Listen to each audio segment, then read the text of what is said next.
സമ്മാനം കിട്ടാത്ത കുട്ടികൾ വേദനയിൽ പ്രതിഷേധിച്ചാൽ നടപടി ഉറപ്പ്. മന്ത്രി ശിവൻകുട്ടിയുടെ ഈ പ്രഖ്യാപനത്തിലെ ജനാധിപത്യ വിരുദ്ധത ഏറെ ചർച്ചയായിരുന്നു. അതിനിടെ കലോത്സവം തുടങ്ങുന്നത് തന്നെ പ്രതിഷേധ വാർത്തയുമായി. 63ാമത് സംസ്ഥാന സ്കൂൾ കലോത്സവം ബഹിഷ്കരിച്ച് സർക്കാർ. ഡോക്ടർമാർ പ്രതിഷേധിക്കുകയാണ്. 25 കലോത്സവ വേദികളിലും ഡോക്ടർമാരുടെ സേവനം ലഭ്യമാകില്ല. കലോത്സവവുമായി സഹകരിക്കില്ലെന്ന് ഡോക്ടർമാർ DMOയ്ക്ക് കത്ത് നൽകി. അതായത് സർക്കാർ ശമ്പളം വാങ്ങുന്നവർ തന്നെയാണ് ആദ്യ സമരം കലോത്സവത്തിൽ പ്രഖ്യാപിക്കുന്നത്. ആര്യനാട് ആശുപത്രിയിലെ ഡോക്ടർക്കെതിരായ നടപടിയിലാണ് പ്രതിഷേധം. ഈ ഡോക്ടർ സ്വകാര്യ പ്രാക്ടീസ് നടത്തിയതിനെ തുടർന്ന് സസ്പെൻഡ് ചെയ്യുകയും പിന്നീട് സ്ഥലം മാറ്റുകയും ചെയ്തിരുന്നു.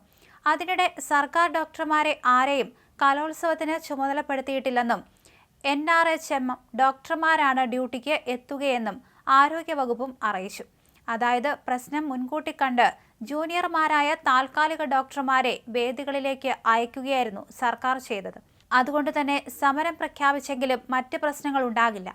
അതിനിടെ സ്വകാര്യ ആശുപത്രിയിലെ മുതിർന്ന ഡോക്ടർമാരുടെ സേവനം ആവശ്യമെങ്കിൽ തേടാനും ശ്രമമുണ്ട്. എല്ലാ കലോത്സവ വേദികളിലും ബദലുകൾ സജീവമാണ്. ഇത് ആരോഗ്യവകുപ്പിന്റെ കലോത്സവ കരുതലാവുകയാണ്. ആര്യനാട് സാമൂഹികാരോഗ്യ കേന്ദ്രത്തിലെ അസിസ്റ്റന്റ് സർജൻ ഡോക്ടർ D. നെൽസണെ കഴിഞ്ഞ ദിവസം സസ്പെൻഡ് ചെയ്തിരുന്നു.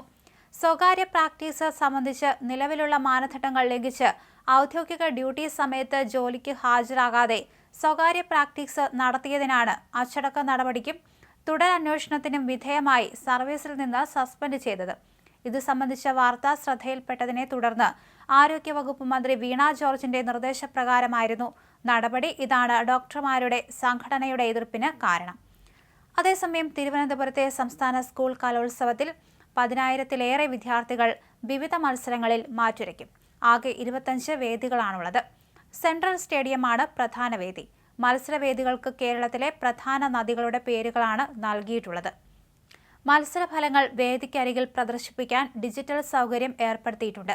മത്സരങ്ങൾ കാണുന്നതിനും മത്സര പുരോഗതി തത്സമയം അറിയുന്നതിനും കൈറ്റ് മൊബൈൽ ആപ്പ് തയ്യാറാക്കിയിട്ടുണ്ട്. ഉത്സവം എന്ന പേരിലുള്ള മൊബൈൽ ആപ്പ് പ്ലേ സ്റ്റോറിൽ ലഭ്യമാണ്.